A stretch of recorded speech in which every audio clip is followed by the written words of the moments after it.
Hello, we thought we would begin with a few images of Bacon just to give everyone a taste of what we will be talking about later. This first image is a charming old photograph of Bacon and his mother. Bacon grew up in really extremely privileged circumstances among the big houses of Anglo-Irish Ireland, just outside Dublin, where nothing was more important than a horse, really, and the religion was fox hunting. Like most old photographs, though, this one conceals a great deal, and the charm is a bit of a lie, because Bacon also grew up under circumstances of intense difficulty, a suffocating physical and emotional childhood. His mother was a young socialite. She liked to ride side saddle. His father was a dyspeptic major who was embarrassed by his girly son. Outside the door of the big houses, the Irish Revolution was beginning to brew. Bacon remembered that there were whispers in the woods, watchers in the woods. And Bacon himself was gravely ill as a child. He was a desperate asthmatic who was allergic to horses. Here we see two women who helped Bacon, in effect, escape from his difficult childhood. On the left is Granny Supple with her husband, his grandmother. She was a flamboyant, eccentric, fabulously rich woman who did exactly as she liked. She took the young Bacon to parties with her, and he began to understand that life could have sparkle, that there could be a performance, that he could succeed in the world. A very different kind of woman you see here was his nanny, Jessie Lightfoot, who gave him a very different perspective, but also a fresh perspective. She was a working class sort of person, down to earth, funny, mischievous. It was probably with Nanny that he began to develop his interest in a working class perspective. This is a photograph of the young Francis Bacon in his early 20s by a photographer in London, Francis Julian Gutmann. Francis had just returned to London after a year and a half on the continent, first in Weimar, Germany, and then in Paris. He, in later life, alluded to seeing a Picasso show at the Gallery Paul Rosenberg while he was in Paris. But in point of fact, what he did primarily in his almost a year and a quarter in Paris was to study design and sort of ingratiate himself into the world of design. It was very easy to do at the time. There was a large expatriate community of designers and fashion people in Paris. He was very, very taken by the studio. He saw Jean Desire of his fellow Anglo-Irishman, Eileen Gray, who was both a designer and architect of note. And so here is the fruition of Francis Bacon's early, approximately 4-year career in design. In later years, he strove mightily to erase this part of his life from the official record. But in fact, in 1930, he had a very successful show of design. His furniture designs, very starkly modern in the tradition of Eileen Gray, the abstract geometric forms on the rugs. Everything sort of came through other influences, but basically Eileen Gray was at the top of the list of the people who had influenced him. He was very proud of this. He later sent this photograph to his mother, but of course she kept it, but otherwise Bacon really did everything he could to expunge this from his official resume. And here is an equal early success of Francis Bacon, a 1933 crucifixion that was shown at the very fashionable Freddie Mayer Gallery in Mayfair. It's an attenuated, almost ghostly, evanescent figure set against black. Obviously, it shows a clear debt to Picasso. And in fact, it ran in a publication called Art Now that came out of this show, and it was placed opposite a Picasso. But what we stress in the book is that there was something very new here, the ghostly X-ray quality of this painting. It was not only a success for people who came to the gallery, but it was included in this Herbert Reed Art Now publication, which was a bit of a Bible for modern art at the time. It was also bought by Sir Michael Sadler, who was one of the major collectors of the time. And so you would have thought that Bacon was often running to a great painting career, and then it all came screechingly to a halt. This is Eric Hall, a pillar of the Tory establishment, who was Bacon's most important early lover. He was with Bacon for almost 20 years, and he supported him through some very, very difficult times. Eric Hall was a very conservative man. But he had a secret life, a concealed life. He was married with children, but he longed to be with Francis Bacon, and he actually arranged for them to live not always together, but very close together. Eric Hall also had a pleasure-loving side. He loved great wine, the best food, the south of France, gambling. All of this was mostly concealed from the world because he was a well-known, in fact, London city politician. But you can see something of his Baroque inner life in this wonderful portrait by Roy de Maistre, a great friend of Bacon's, early friend of Bacon's, in the flocked wallpaper behind him. It suggests a concealed inner life that is florid, rich, and sumptuous. This is the Lodge, a cottage on the campus of Bedale School, about 60 miles from London. And this is where Bacon spent 2 very formative years in his life. He had, very early in the war, he had signed up to be in the Red Cross as a driver. And later on, he switched over to the Air Raid Precautions Program, which was essentially the front line for self-defense in London. When the Blitz came, of course, his lungs were pulverized by all the dust. So he was given a leave. He retreated to this house on the Bedales campus that Eric Hall rented for him. And these 2 years that he spent here, again, like his designing career, Bacon hardly ever talked about them in later years. But it was here that he began to develop the vision that would culminate in his famous 3 studies for figures at the base of a crucifixion. He looked at war images in the Picture Post magazine. He painted on fiberboard. These images would eventually lead right into his works of the 1940s. And most of all, he read Aeschylus, Nietzsche. It was a formative moment for the Bacon development of the future. This, of course, is the painting that launched Bacon's career. It came after 10 years of almost total failure, 10 years in which he worked very hard. He was practically a prototypical young romantic artist in the garret, something he never wanted the world to know. But this is the culmination of many, many years of work. It was painted probably in 1944, and it shocked Londoners for a number of reasons when it was exhibited. One of them, there are many reasons, but one of them is the vile orange color. It reminded Londoners, or it would remind them, of the fires during the Blitz and during the war years. And it was nothing like the kind of color that you would put into a drawing room. It was vile. And then the central figure is very, very disturbing. He's eyeless. He has a bandage around his head, great grinning mouth.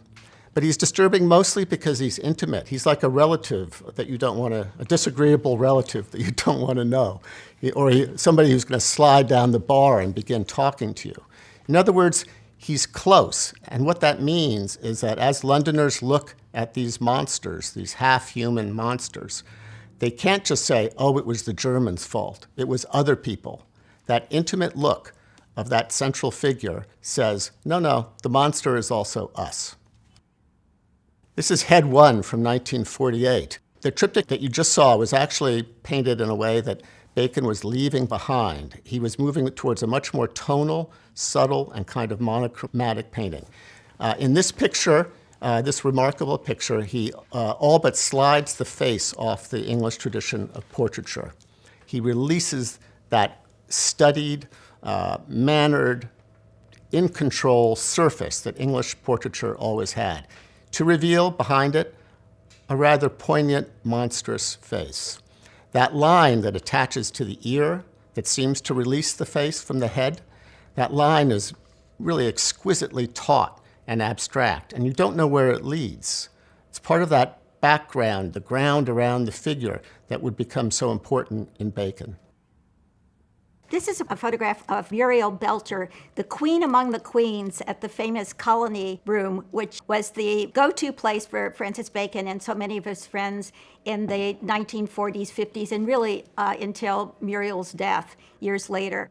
Bacon found his way here through the dissolute poet Brian Howard. Howard met him on the street once, told him that there was a brand new club opening up Soho had been the go-to place for bohemians all throughout the war, when there were little cafes underground or in basements below street level in London. But then the club started moving upstairs. Muriel was at the forefront of that. And as we write in the book, she had a machine gun chatter, as one colony goer described it, and delighted in evicting those she didn't like. Members only, dearie, and get a facelift on your way. Muriel offered Bacon champagne to bring in all of his interesting friends, and meanwhile he and Muriel became fast friends immediately and lifelong friends. This is a painting of 1953, study after Velázquez's portrait of Pope Innocent X. He had painted his series of 6 very famous popes in the early 50s. This one is particularly grand. It depicts the pontiff seated on a regal throne, but striated black ribbons of paint come from the top to the bottom, sort of encaging him as if in a prison. His mouth is open wide in a scream. We write in the book that it's as if he has seen not the Holy Father, but a demon in this painting. Bacon liked to pretend that he was invulnerable to love. He put the word in scare quotes when he was speaking, typically, but he was anything but. This is Peter Lacy, the love of Bacon's life, we met in the early 1950s. Lacy came from a very wealthy family. He was aristocratic in his manner and bearing. He looks like a blonde actor from the 1940s or 50s whose name you can't quite remember. Bacon was so in love, he said that even his calves were beautiful. This is 2 figures from 1953, and it's an iconic picture of homosexual passion. It could not be shown in 1953. It was rumored about. It was something that people would visit. The person who eventually purchased it or was given it was Lucian Freud, who kept it over his bed for the rest of his life. Freud was not himself a homosexual, but he surely loved the beautiful way the paint is handled, the pungent character of the flesh, but also the remarkably complex expression of the 2 heads. The relationship between ferocity and tenderness is remarkable there. People would say about Peter Lacy and Bacon, they turned it into a very melodramatic kind of sadomasochistic love story. But in fact, it was the most important love affair, or actually the most important relationship in both man's life, and it ended only in 1962 with Lacy's death. Here is Bacon with Joseph Dean of Dean's Bar fame in Tangier. Bacon and Peter Lacy had tried to live together, tried to live apart, next door, every possible combination. But in 1953, they had what both of them thought at the time was the irrevocable breakup. Nonetheless, in 1956, Bacon suddenly received a telegram from Peter Lacy saying, "Would you care to join me in Tangier," where Lacy had moved. So Bacon was ecstatic. He inveigled a loan from his patron, Robert Sainsbury, in order to get on the next plane down there. For the next 3.5 years, Bacon was in and out of Tangier, at one point living there for well over a year and painting somewhat successfully. But Joseph Dean was one of the mysterious characters in Tangier. Nobody knew where he came from, but this bar scene was extremely popular in the expatriate community. This is Studies for Crucifixion, 1962. This was the culmination of Bacon's 1962 Tate retrospective, and the moment when he really entered the mainstream of European culture and English culture in particular. There's so many things to say about this triptych. It's probably the most difficult one to look at in all of Bacon's work. The central image is almost impossible to look at for long, but nonetheless, it repays long study. I'll just mention one thing about it that interests me, and it's sort of embodied in the phrase human sacrifice. On the right, you see a crucifixion scene. It comes from Cimabue, 13th century crucifix, in which a sinuous figure is crucified. And it suggests a kind of social sacrifice. In the center, you see a purely modern sacrifice. And there's a delirium in the handling of the paint, a kind of suddenness and splatter that is, it's not just random. There's a kind of joy in it, which is very, very disturbing, just as there's a kind of joy in the delirium of blood. On the left side, you see what I think of as commentators, critics, people like us. They're looking at the human sacrifice, and I love the one all the way on the left who has his shoulders kind of hunched up as if he's about to admit something important about human sacrifice. This is Bacon's famous studio at 7 Rhys Mews. It's an almost comical scene. I think it could be a Cro-Magnon cave with layers of sediment and generations of bones and garbage, or it could be a hermit's retreat, or it could be a scene of ruins. Bacon regarded the stuff that was all around there as a kind of imaginative mulch that he would draw upon, bits and pieces of the past that could inform his current painting. So Bacon in the 1960s painted many, many portraits. It was sort of his portraiture decade. And this is one of the grandest. It's the 1967 painting of Isabel Rossord standing in a street in Soho. Isabel is a commanding presence in her black dress, staring imperiously out over what one would think of as her admirer. In the background is a car in the process of somehow transmogrifying into a bull. She's framed in a brown circle and with sort of blue above her indicating sky. Isabel Rossord was a particularly good friend of Francis Bacon, and he would go on to paint her another 15 or so times. This is The Boys, Francis Bacon and George Dyer dressed to go out on the town in the 1960s. George Dyer, a petty crook, came into Bacon's life in 1963. The sort of mythologized version was that Dyer fell through the skylight of Bacon's 7 Rhys Mews studio while burgling, and Bacon said to him, "Oh, I won't report you if you go to bed with me right on the spot." This was actually not true. They met in an upscale homosexual bar near Harrods, but George was indeed an East End thug, a very ineffectual one, as Lucian Freud always pointed out. But they stayed together for approximately the next decade, and George was very, very good at one thing, which was sitting still so that Bacon could paint his portrait, which he did any number of times. This is a painting of George on a bicycle, and we included it just to show that Bacon is not always what you think he is. This is Bacon, I think, having a pretty good time with George. And what's particularly notable about it, and reveals one aspect of Bacon's character, is Bacon absolutely loved George Dyer's profile. He loved that great prow of a nose, which could almost be leading a ship, no? I mean, it's like a figurehead. And John Russell thought this was a wonderful painting and considered this view of George Dyer as the English everyman, that Bacon had captured for his time, the English everyman. This is a photograph of Bacon standing in this sumptuous setting following the opening of his 1971 retrospective at the Grand Palais in Paris, which was in many ways the apex of his career. 500 people are in this room, 134 paintings they'd all just seen in the Grand Palais. The French government was there. It was a marvelous, marvelous occasion because Francis Bacon loved Paris and France so much.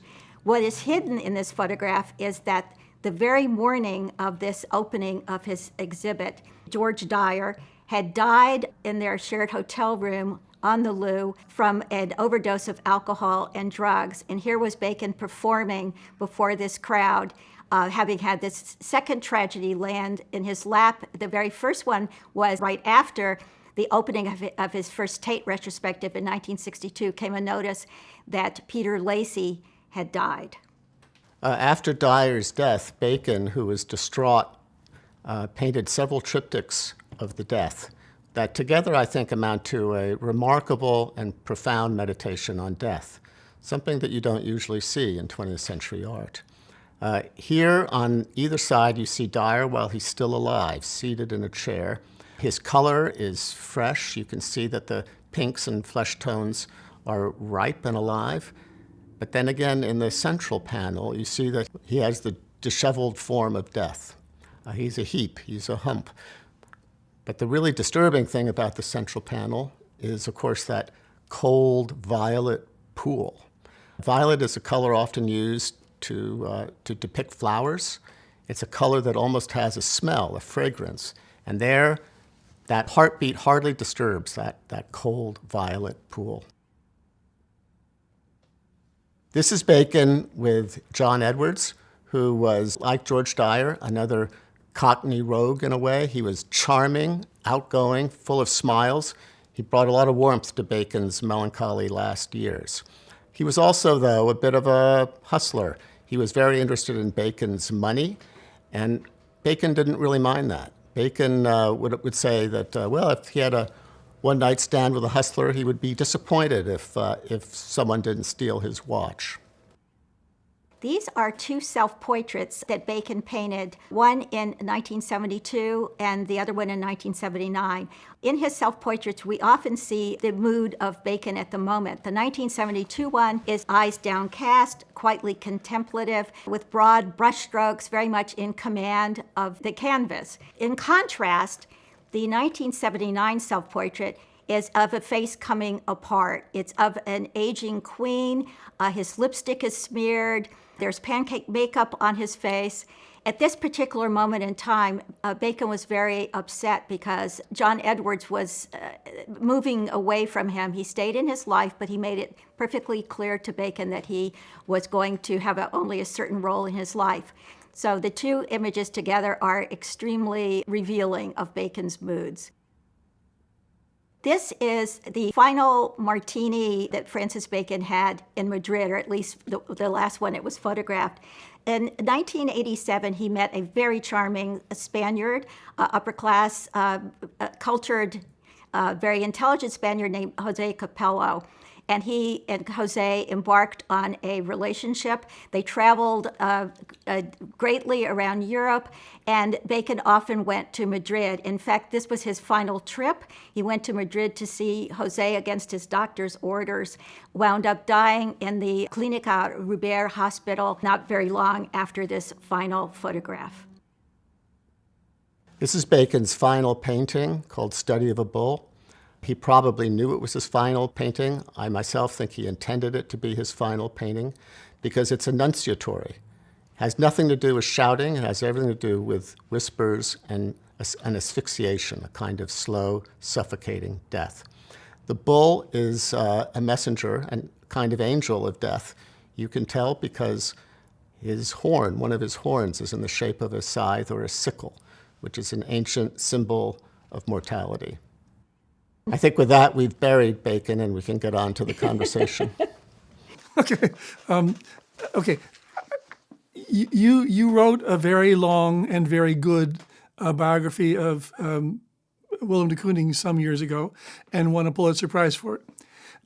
Now you've done a second very long and very good biography, but it's Francis Bacon. And I would ask you, why Francis Bacon? And do you not see some interesting friction between the two of them, since de Kooning represented many things that Bacon did not really believe in or like? Well, I think we were attracted to Bacon because, number one, he's like de Kooning, he has a sort of emblematic importance for his society and culture that goes even beyond his art. He's a figure of a certain kind, and his art does certain things that seem particularly important to the temper of the 20th century. And yes, they are very different in a way that we found fascinating. De Kooning, of course, was highly trained. Bacon was an autodidact. He invented it almost from scratch. So there were lots of differences. Apart from the obvious heterosexual, homosexual one, they came from a very different position in Western culture. I'd like to add, Rob, when we embarked on this, to your point, we were coming off of the hunky hetero de Kooning, charming as the day is long, to Francis Bacon, who could also, of course, command a stage, but was a very different person. And I was initially a little concerned about what we would find there. Would we wind up liking Francis Bacon? But the more we got into the project, the more admirable and actually fetching Bacon became. Well, I think there are any number of differences, and I won't go too long about them. But for example, Bacon was a man who was born to privilege and had it for much of his life, even though he played Russian roulette with it at the same time, or just played roulette with it. So he was a man of means who took considerable financial and other risks. De Kooning was more like a working class hero. Now, I think this accounts in part for the difference in receptions in this country between the two. Embracing de Kooning is easier probably for a democratic so-called American audience than embracing Bacon, who seems to come from another reality, another social reality. Do you see those things as dynamic issues at all? I think that's an interesting observation, in fact. There are many reasons why Bacon is not as well liked, at least by the critical establishment in the United States as opposed to Europe. But that is one of them. Bacon has an aristocratic kind of character and temperament. De Kooning has the charm of a working class immigrant. There's no denying that. They're both very, very intelligent men. They said very, very intelligent things about art. But yes, their perspective was fundamentally formed in a different crucible. And interestingly enough, David Sylvester interviewed both of them and got very good information out of both of them. So there's a way in which David's interviews conjugate the difference in detail. They do, and of course, Sylvester was very interested in artists continuing to address the figure.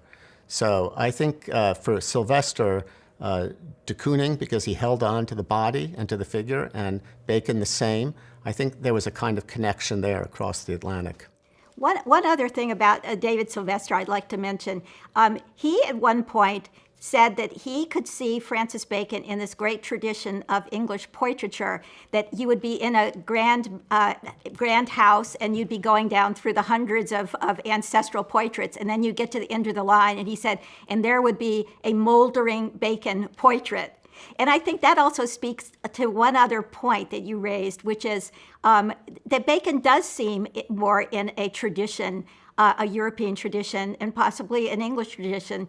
And de Kooning was something else. You know, he brought classical training and then opened up, you know, with his great brushstrokes, an American vision. So each was appropriate, I guess one could argue, within the context of his own country. I think there's a way in which de Kooning is exactly the American immigrant story of refreshing something old at the same time as creating something entirely new. And Bacon was kind of the extender beyond points that people would have recognized in the beginning of the grand tradition. And also he was kind of the Dorian Gray of that tradition, because at the end what you have is this very, very worn, ragged, somewhat rotten-looking portrait, but in the idiom of the classic. Well, Susan Sontag once said that she thought it was a great strength of Bacon's that he had this connection to the old master tradition. And I think what she meant was that it was a truthful relation. There is something, it's like torn velvet or rotting flowers. There's an almost fume in Bacon's work where you feel the great tradition beginning to molder, as Annalyn says. And that's a truthful feeling for that time coming out of the Second World War. That's a real aspect of what people were feeling, and the connection feels true, at least to me. Also, your reference to Dorian Gray is very telling to me, because of course Dorian Gray is out there performing while doing his evil deeds while the portrait molders and he continues eternally handsome. But Bacon was such a performer, so that kind of fits for him as well. There was the Bacon on the great stage, the figure that everybody knew, and then there was the other Bacon, which we were at pains to probe and study in our book. The other Bacon was very much a hidden person behind the performing, the Oscar Wildean figure, and that gave us a lot of interesting new ground to cover. It does. Why do you think he was so hidden?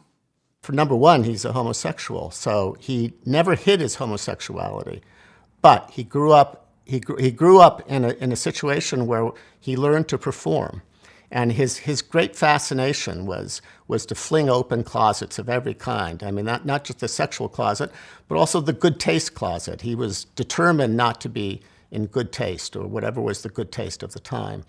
He did not like to be imprisoned in any way, and his sense of release. I mean, one of the reasons we called the book Revelations is because he always wanted that sense of the jack-in-box flying up or hitting the nerve, at least in his early work. And he was just determined theatrically to create that kind of feeling.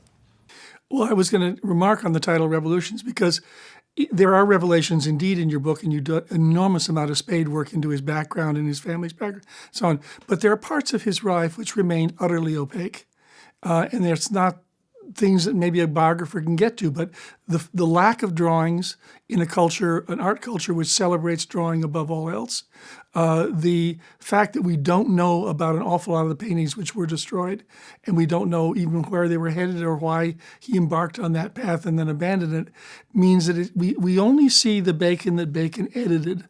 We don't see Bacon in the complete messy reality that you do see in Rhys Muse. Well, actually, you do see a bit of the unedited Bacon, though, because the early paintings were sold both by the person who took over his Tangier studio and also the person who took over Cromwell Place from him. So there are paintings out there that you can see that would not have passed the muster for Bacon. And, you know, he only let many of those paintings go to market when he was desperate. So even the works that survive, there are, you know, the A+ Bacons that we all know, and then there are the lesser Bacons. You know, he worked out of chance. So, and he tried to correct it when it was wrong, but he didn't always have the opportunity to do that. Yeah, it's very important that he's so self-taught. He probably took some drawing lessons in Paris when he was young. Roy de Maistre showed him a few things, but otherwise he really he created his own world. He taught himself. And as a result, he did exactly as he liked. He didn't like to draw. I think myself that the reason is partly that lines constrict. He was very much in the Venetian tradition. He loved Velázquez, where somehow magically and mysteriously the paint and brushstroke come together to create flesh. That's what he liked. He liked to create flesh without the imprisonment of line. I think that's quite true. And as he created it, created flesh that was in a way rotting. I mean, there's a great poem by Baudelaire called Une Charogne, which is a couple are passing in a pastoral scene and they talk to each other of love and so on, and then they notice that there is a rotting corpse beside the road, and then they get fascinated with that. And that's a little bit what Bacon did, was he directed your attention to the rotting corpse. And then he painted that beautifully. I'm not sure who it was. There's some disagreement. I thought it was Twain. Somebody else thinks it's Bernard Shaw. But the saying, which you probably know, is that English is the common language that separates two great countries, Britain and the United States. And in a way, the art worlds of Britain and the United States are also separated in that fashion. One of the things I really enjoyed in this book is, more so than in any place I've seen since Lord Snowdon and John Russell did their book on the English art world, A Private View, you really sort of lay out the ground of who is who and what was what and how the art scene worked in Britain. And I think that's something that most people don't know. The British revival, or whatever it was, of the 90s comes on top of a long, long history, which most people are ignorant of. And I wonder if in conceiving of the role of biographer, you also thought of yourselves as being social historians of the things that are unattended. I think you have to be. You know, I think that when you do a biography of a figure, you have to immerse yourself in the world in any way you possibly can. And that, for example, is on just one example, is introducing an American audience to neo-romanticism in British art, which, you know, people now have long since forgotten, but that was dominant at the time that Bacon was just bursting on the scene in 1945. I mean, Graham Sutherland was the only painter who had a retrospective in Paris before, English painter who had a retrospective in Paris before Sutherland. So that was very important, we thought. Just one example of how we tried to fill in the full picture of what was going on and place Bacon. Well, of course, you can do different kinds of biographies, but the kind that seems particularly interesting to us is one in which you have different focal lengths and you activate different fields to get a fuller picture, so that one of those fields will be, what are critics saying about Bacon? What are they arguing about in the time? Another would be, what is the society doing? How are homosexuals being treated? Who are his friends? Who are his new friends? You move around, you develop secondary characters, you try to portray a milieu, and it then kind of mysteriously comes together into a larger sensation of the figure in his environment, sort of like a 19th century novel. Okay, good. I'm saying, let me go back. This book is much like those films that had a cast of multiple international stars. And those little cameo portraits that you give of them are also fascinating. I noted, for example, Lord Berniers with his horse and his easel, things like that, which one does know about if one haunts old bookshops, but not much otherwise. And I think one of the benefits of this book is that you sort of introduce those people to a general reader and make them want to go know more. But was that a pleasure for you to do? Was that what you sort of enjoyed in the process of writing this? Yes. Absolutely. And I teach biography, and just last night we were studying Richard Ellman's Oscar Wilde, and that is a wonderful go back to again and again biography, because that's the template that he used. So no figure was left unfleshed, no stone was left unturned. And if you really want to create a comprehensive portrait of your character, in situ, that's what you need to do. Indeed. Can you tell me a little bit about how you view him in the larger sense? What did he give to modern art that it had not had before? Well, number one, I think he did that rare thing. He created a new kind of figure. I mean, once you see a Bacon, you really can't, whether you like it or not, you really can't get it out of your eyes. It enters into your DNA almost. It's a new sensation of the head and of the body. And I think that's a remarkable thing in and of itself. But also, that kind of body, that kind of head, that kind of face slipping away suggests something very important about the 20th century. I mean, the struggle to figure out where is the self, where is identity, where are you, what forces are impinging upon you. There's this funny sensation in Bacon of both a terrible outside force pressing in, which is the abstract universe or whatever you would call it, and then this internal force pushing out, and the flesh is just pushed between these forces. That's a very 20th century feeling, I would submit. And how about his use of the triptych? Because it seems to me that one of the things that jumps out from the very beginning and all the way through is the introduction of a pictorial format which is multiple frames. They're frames within them often, but multiple frames over which he tells a story or develops an idea or sets up a dialectic, and that you don't look at a single painting. And that was something that was a Greenbergian axiom. You don't look at a single painting, you look at multiple paintings.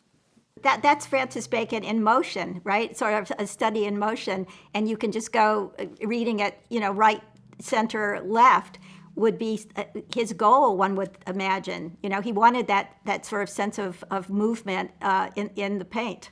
Also, you really can't underestimate his desire to get past Christianity back to classical culture. And the three images are, of course, a triptych, a religious image in Christianity, but they also suggest a Greek play, a classical play. And you see that he creates a very theatrical space, usually, in his triptychs, in which a ritual occurs of some kind. It can be something like human sacrifice. It can be despair. It can be a cathartic moment. Later on, it can be more theatrical and distant, more branded, more postmodern. But yes, that stop-start quality, of course, he loved Edward.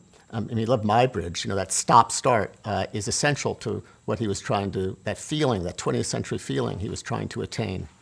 Let me just pick up on what Mark was saying about this, the classical and so on, and his antipathy to Christianity, because the triptych is actually a Christian format from the Eisenheim Multipiece and on, but he was a reader of Nietzsche, and Nietzsche, of course, was the anti-Christian philosopher par excellence. So I think it's interesting that these things are dynamically related in structural issues, not just in types of representation. Yes, that's a paradox in his work. But he, in Christian iconography, what he liked was the crucifixion. And he didn't necessarily think of that in religious terms. He thought of that as a sacrifice, which, of course, it fundamentally is. But he was not so interested in the religious dynamics as he was in the idea of the human body being sacrificed before something implacable. I actually have a slightly different take on that. I do think he was extremely interested in playing against that sacrifice. One of my favorite quotes in our book is from the art dealer and critic Helen Lesor. And she wrote an essay once, I'm sure you're familiar with it, and she talks about Bacon and religion, and she says the very intensity of his disbelief was so overwhelming that it reached its own level of belief. So that was her take on those great triptychs that he painted. Yeah, and that's another reason we use the word revelations, because there is definitely a religious aura or sort of sense somewhere in his work.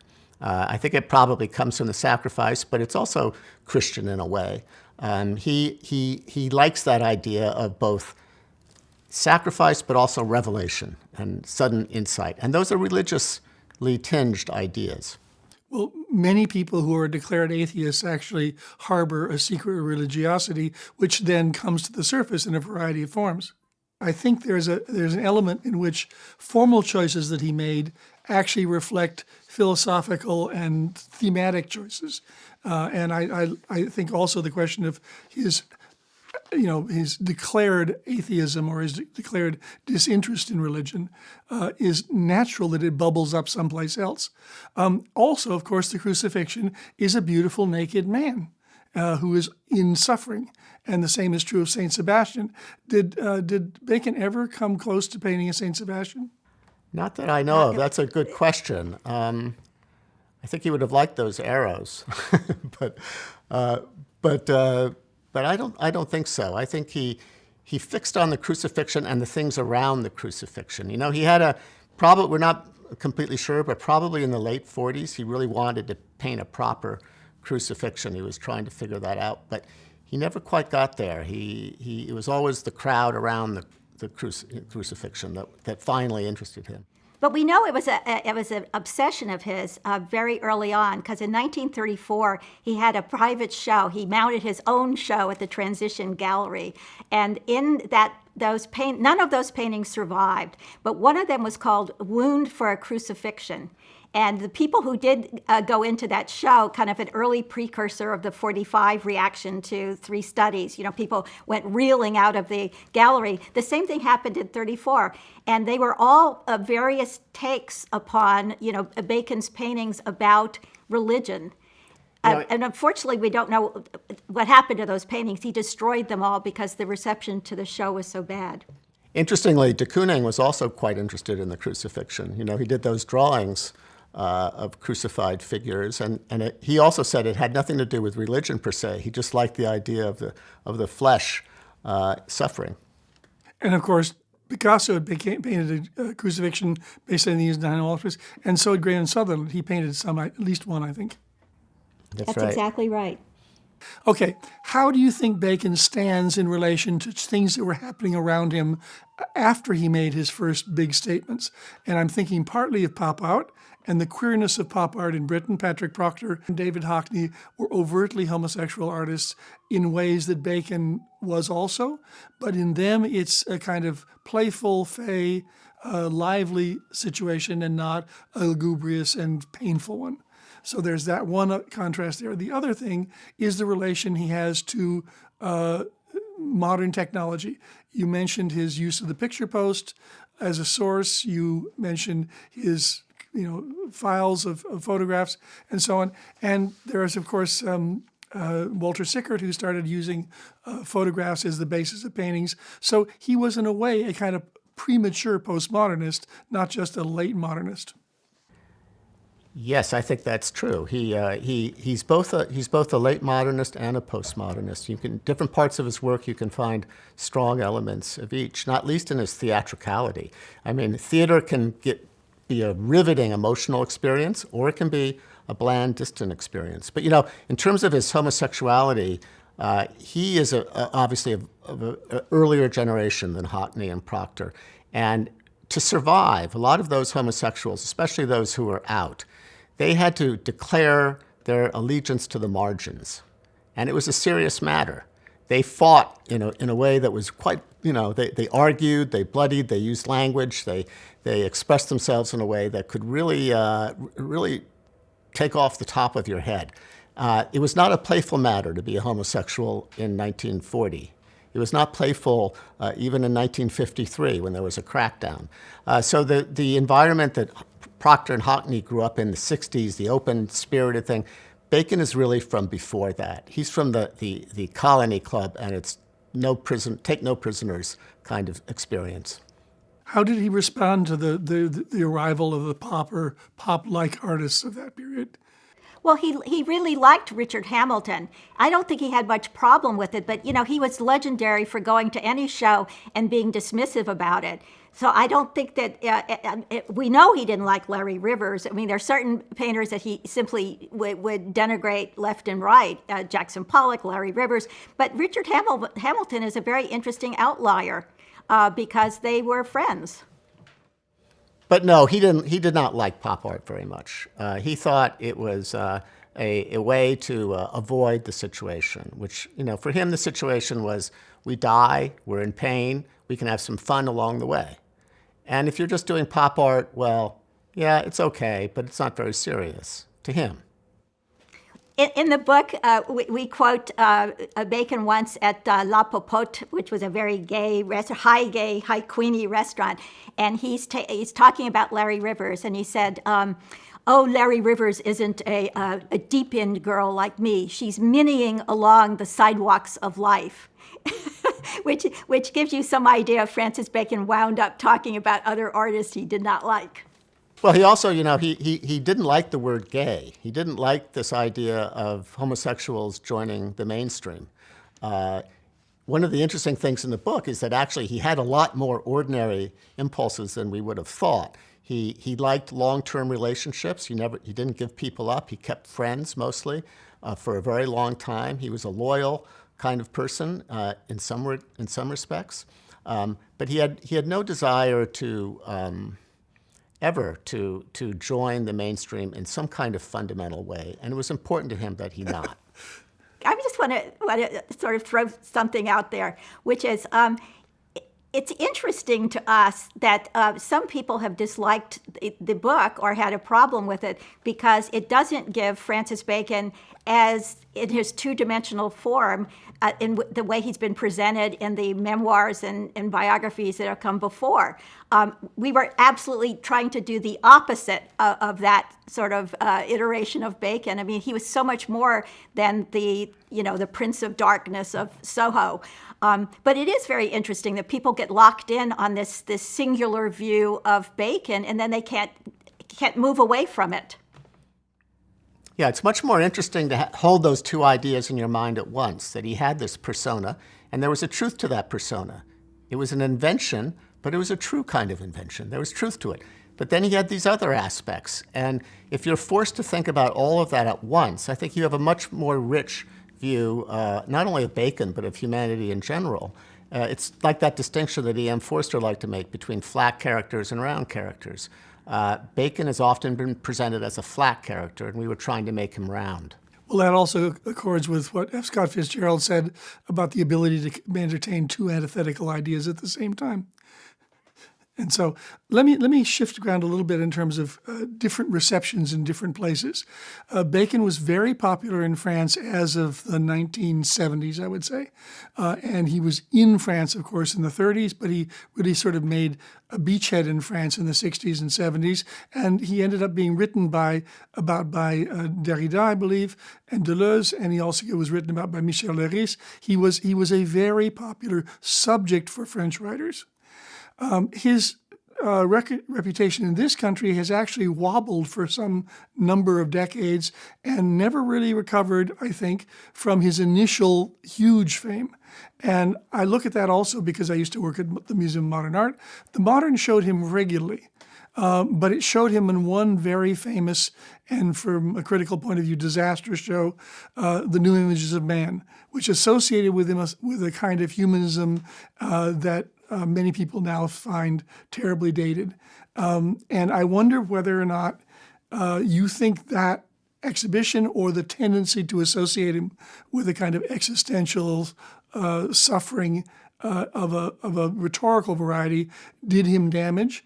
And I wonder why that show didn't really figure in your book very largely. Is it because you don't think it was a good show, or because you don't think that it had a good effect, or maybe it was simply not as important as the people who organized it thought it was?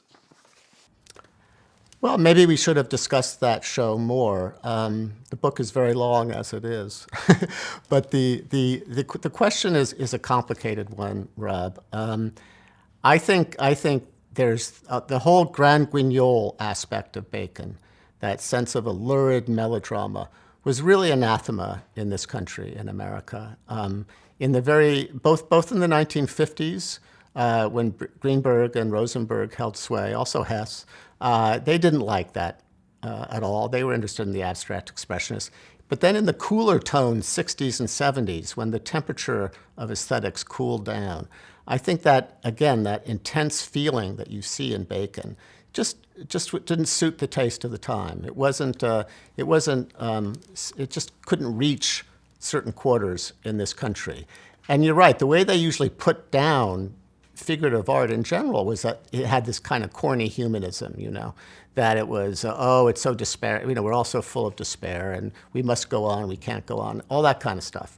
It had become a cliche at that point. It wasn't always a cliche. It was not such a cliche in 1948. But by 1960, the late 50s, the 60s, it seemed kind of threadbare, I would say. But it was genuinely won by Bacon. And I wouldn't say that he's a cuddly, cozy, humanistic kind of person in his instincts. But to take that a little bit further, the show that we write about a lot, or at least a lot more, is the 1975 show at the Metropolitan Museum. And to me, the very interesting thing about that is Hess and Rosenberg, and the whole cadre of critics gave it the back of their hands. Except Susan Sontag. Except Susan Sontag, that is correct. But because Susan Sontag was one of the first people in this country to actually announce the importance of Bacon. But the reception by the public was quite different. I mean, you would have thought that in America, with its tradition of abstract expressionism, and then, into Rauschenberg and, et cetera, et cetera. But they took to this show. It was extended.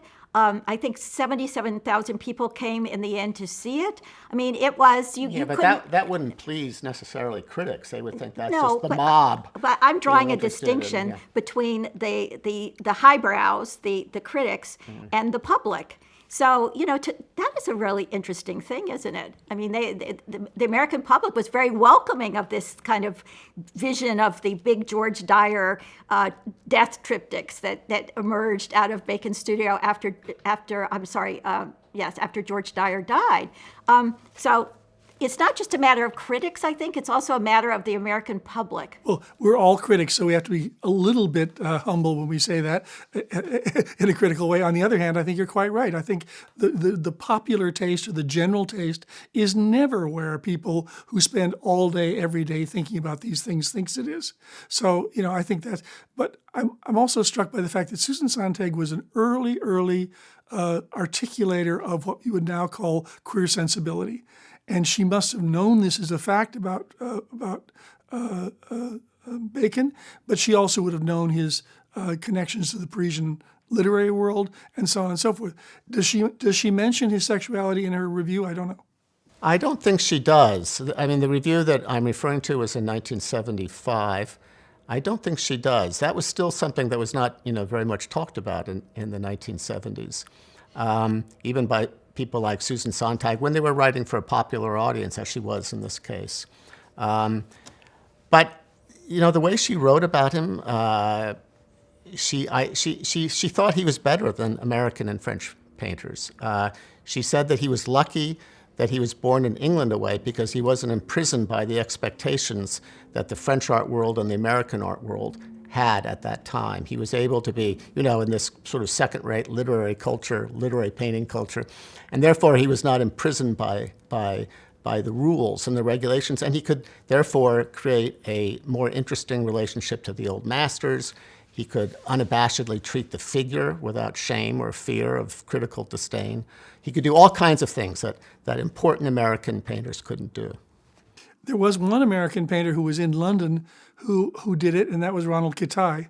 Right. Basically, Kitaj invented something he called the School of London as the counter term to the School of Paris. And it was all of those artists of the figure. And he did a show sometime in the 70s, which couldn't have been far from the time of So there's that. But he was an American. He was an American in London doing what you were not supposed to do in America. He was being literary. He was being a draftsman. He was being figurative. And he was being louche also. So I just wonder how you see all of that together and how you see, again, the American reception has been sometimes passionate but often tepid. And for Bacon, I think it's a strange phenomenon since he's almost always hot or very, very cold. And I wondered if you think this will change now that people know more about him.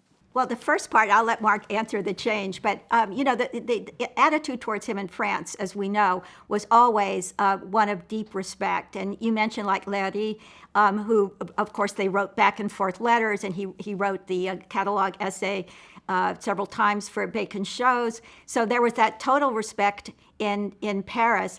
Kittai, on the other side of the channel, all the painters knew he made up that whole School of London thing, just like the photograph of them, the famous photograph of them at Wheeler's was made up. They didn't really see themselves as a group of painters with the same goal. They were not like the Americans, the de Kooning and all of that bunch. Well, they didn't have the same goals either, by the way. No, they didn't. Kittai loved Bacon because he was such an autodidact himself, such a strange, cranky, eccentric character, so self-invented, Kittai, that he was naturally drawn to Bacon, who had done, much the same sort of self-invention. I think one of the things that's very important about Bacon is that, in our culture, is that he seems always a little too much, just a little too much. He's always breaking apart good taste, which can become a kind of velvety prison. He's too much. And that is an experience that certain art does. It goes too far. If you look at a Rococo church in Mexico or something, it's just bananas. But it does displace you. It takes you to some kind of other spot. And Bacon, his too muchness is very interesting and very appealing. I think it's partly why people who are interested in good taste and following the rules withdraw from him a little bit, because he's too much. But that too much creates a new kind of space for experience, I think.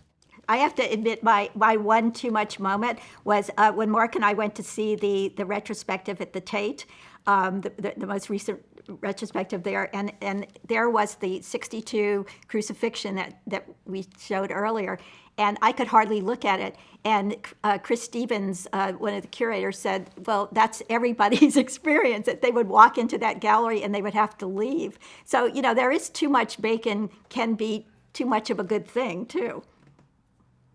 It's also part of a whole, I've written extensively about this, about other artists, and one could easily do this about Bacon. The grotesque as a category of art, as a state of mind, as a philosophical position, is where Bacon lands over and over, because the grotesque is defined by the clash of opposites that are so deeply embedded in each other that you can't disentangle them, and you can't make a decision this way or that. And Bacon is full of that kind of stuff. And his ambivalence about grand painting and his practice of grand painting, his attraction to physical beauty and his finding painterly beauty in ugly things and so on. All of this is a part of the same set of variables. And interestingly enough, it was Gombrich, Ernst Gombrich, and Ernst Kris, who were in Britain at that time and were associated, I think, with the Warburg Institute, who really explored this subject. So I have no idea whether Bacon was aware of this, but he might well have been. And I think in Britain you will find many, many examples of the grotesque as a codified art form. British caricature is quintessentially that. And, that's... Well, let me just end at least on one observation. My basic view is that artists are remembered not for the things they did that go down in the history books, although that's fine, and things do go down in history books, but for images that are so memorable that you cannot forget them. And I think artists are graded by the number of those images that they make. At least they are in terms of historical after effects. And I would say that Bacon unquestionably has made a mark that is indelible and is always recognizably Bacon. And I'll give you an example of it. The other night I was walking down the street here in Brooklyn, and it was raining, and somebody approached me underneath an umbrella. And as I was looking at him, I saw those teeth in the shadow, and exactly, and that is something that only Bacon ever made. And every time you see it, like the scream in Potemkin, or any number of things in Alfred Hitchcock's films, which are also grotesque, those are things you remember. And I think he was the author of many such things. I think so too, and some of them are grotesque in a way you don't expect. In other words, not through heightened feeling or bloodshed or anything like that, but there's a triptych, a George Dyer death triptych, in which you see Dyer dying in the center panel, and there's this cartoon shadow like a strange bat coming out, and your first reaction is, I can't forget that image because I said, oh, that's awful, that's like Disney, that's what is that? That's stupid. But because I had never seen something like that before, put in that context, and because maybe death is sort of stupid too, I can't get it out of my head. And I agree. So there's images like that that I think we all have. Anlin does too in his work, that you might not want to have them inside you, but you can't get rid of them. Well, actually, his self-portraits are that way too. You know, if you look at them from the 1960s till he died in 1992, the self-portraits in and of themselves are a whole sort of genre, a reawakening of of painting portraits in the 20th century. Who else was really painting portraits like that? And I think that goes back to what David Sylvester said. You know, the Bacon moldering at the end of the long centuries worth of portraits in a great mansion. There's that aspect of him. And the deeper you go into Bacon, the more I think that you see the variety, the late still lifes, that beautiful Blood on Pavement that he painted in the 80s. There's so much more to Bacon than what people think when they say, oh, Francis Bacon, I detest his art. Well, I think the answer to that question, if there is one, is that Bacon, for all that he hated abstract art, was acutely cognizant of it and wanted in some ways to find a way to best the people who were doing that at their own game. So I see that particular picture as a rebuke or rhetoric or retort, what do you want, to a number of abstract zone painters of that period. And I think also the way in which he uses sleek Art Deco furniture elements like those that he had in his shop, put them against the flesh, the cold, highly polished metal thing next to the soggy, whatever it is, flaccid thing. Those are grotesque moves, and they are also the way in which, just as he was probably not a total atheist, he was not a total anti-modernist either. He had an attraction to tropes that were essentially modernist. Well, that's right. If you look at color field painting, for example, color field painting thought it was doing a certain thing. Bacon clearly saw color field painting, I think. And he used those backgrounds or in his paintings, but to a completely different end. He can make that color field appearance, that look, quite frightening. I mean, it becomes this abstract terror coming from where? It's not just a study in color, but it has a relationship to color field painting. You know, earlier, Rob, too, to your point about how he would be influenced by things and sort of take a go at it, was the late 50s, when the Van Gogh paintings. And that was at the time when he'd actually seen the big American show that came through, the CIA-sponsored triumphant tour through Europe of American abstract painting. And at that point, he went to see that show. And there you have that little moment in time that Hugh Davies has written about, when suddenly, Bacon is going from the sort of the dark. I think Hugh Davies said he turned on the light in his paintings. And for one brief moment, he was a garish kind of gestural brushstroke painter before he left that behind. But to your point, he was looking to see opportunities wherever he could find them to make his own mark also in a related area. Which is just what smart painters do. No smart painter wants to be cut off and shut up in their own dark alley. I mean, de Kooning one time said that he copied from everybody, I mean, anything that interests you just take it in. And Bacon was like that too. He would say he didn't care about, you know what he called Pollock, of course, the old lace maker, right? But I think he was interested in Pollock a little bit. I don't think you could not be interested in Pollock, but you might not want to acknowledge it. And I think Pollock was a bit oversold in Europe, and so on. But he was also coming out of an entirely different tradition, and I don't think Bacon had any part of.